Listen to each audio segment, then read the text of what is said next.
tries to engage people in pious activities, giving charity, studying the scriptures, chanting the holy name, performing various kinds of religious ceremonies and sacrifices, because these pious activities will result in sukritina. They become pious, they become fortunate, they become blessed. And the nature of this blessing is that they get the chance to perform devotional service by approaching Krishna. Now, in the beginning, their motivation for approaching Krishna is going to be contaminated, because after all, we're in this material world on account of contaminated material consciousness. So, in order of their elevation, these men are the distressed, the desirer of wealth, the inquisitive, and he who is searching for knowledge of the Absolute. The jnani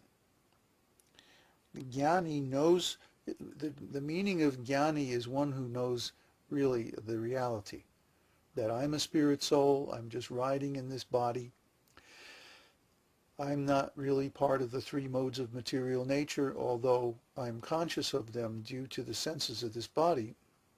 I'm in this body because of my karma, and I can also become transcendental to this body by cultivating transcendental knowledge. This is a jnani. So the Lord favors the jnani because the jnani can actually engage in devotional service. And we see that people who have this kind of knowledge, they stay in devotional service because they are not looking for some temporary material result. I mean, still the Lord gives them whatever facility they need to continue their engagement in His service, but they're not looking for that. That's not their motivation for approaching Krishna.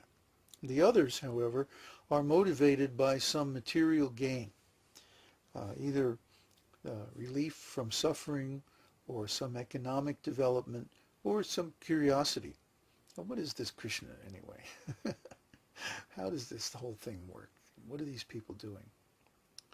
But those people, as soon as they have satisfied their material needs, then they tend to fall away from the process of devotional service, and they don't complete it. Of course, in the next life, because they've made some advancement in spiritual service, they get to pick up the process again and progress further. But still, we see, even though they could attain to pure devotional service and complete liberation in this lifetime, generally they don't. So the motivation or the initial impetus for performing devotional service is very important. Yes, if you're distressed, if you're suffering, as Shakespeare put it, the slings and arrows of outrageous fortune here in the material world, then if you come to devotional service, as was discussed in the first chapter of Nectar of Devotion, the first thing that happens is you are relieved from your distress. We're suffering distress in this material world because we are identified with the material body. Therefore, anything that happens to the body, we perceive of that as happening to the self. So because in the material world there are three modes of material nature, goodness, passion, and ignorance, and they all have different effects. The mode of goodness results in pleasure, the mode of passion results in distress, and the mode of ignorance is just foolishness and sleep and intoxication. So these three modes are constantly struggling for supremacy, and at different times different modes become prominent. So in this material life we're always going to be just tossed on these waves of the material modes of nature due to the effect of time. Sometimes one will be prominent, sometimes another one. So we're tossed on these waves of happiness and distress. And some days we're up, some days we're down. And we never know, really, which one is going to become prominent. So it's really hard to tell. If you become learned in astrology, of course you can know that. But most people are simply at the effect of these material modes, and so they suffer from distress. Also, people perform impious activities, and so they become thrown into unfortunate situations, such as a lack of wealth, lack of material facilities, a lack of education. These are all different kinds of wealth. Someone may be born in a very prominent, rich, aristocratic merchant or political family. Well, another person is born in a slum tenement or a favela, or you know, I've seen in India where people are living in cardboard boxes and they have kids and everything. So these children born in this unfortunate situation means they perform some impious activity in the past life. And that's manifested in this life as unfortunate birth. But even these people can be rescued from their impecunious situation by performance, even just a small performance of devotional service. We often advise people who have material difficulties to chant the 1,000 names of Vishnu, Vishnu Sahasranam, and that if they actually take our advice, which they sometimes actually do, they can be relieved from this condition. They can become fortunate. They can become elevated. They can get out of their dependent condition in the material world and begin to assert more influence over their own condition and their own future. So this knowledge is coming from the process of devotional service. And finally, there's the inquisitive. People who want to know, what's going on here? How are these people just sitting and chanting this mantra all day? How is it possible? What are they getting out of it? What's motivating them, and so forth? So we direct those people to the Vedic scriptures.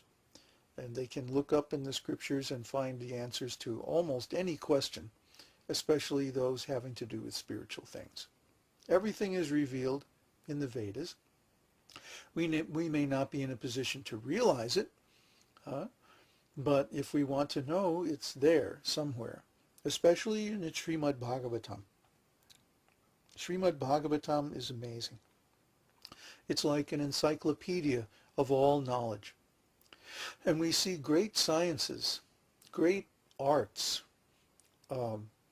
just summarized in a line or two, or one or two words. I was a musician before I became a devotee, a composer, and I always wondered, well, how does music affect people emotionally? We all experience that when we hear music, different kinds of music affect us in different ways. There must be a science behind this. There must be some laws, scientific laws of nature that we can understand and use these laws to compose music that would have a particular effect. But when I was studying music, nobody could tell me what these are.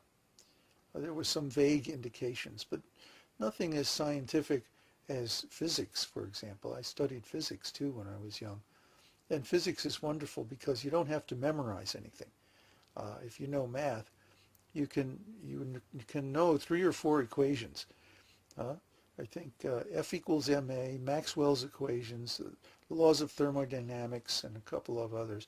And if you know those, you can derive the whole of physics just from those simple equations. So I loved that systematic nature of physics. And when I was studying music, there wasn't anything comparable to it. So I was always wondering, and how does this thing work? And then one time I asked the right person. I asked Ali Akbar Khan this question. And he said, oh, yes, of course, this is all described in Bharatnatya Shastra. Oh. So I looked up Bharatnatya Shastra. There's a couple of half-decent translations of it into English.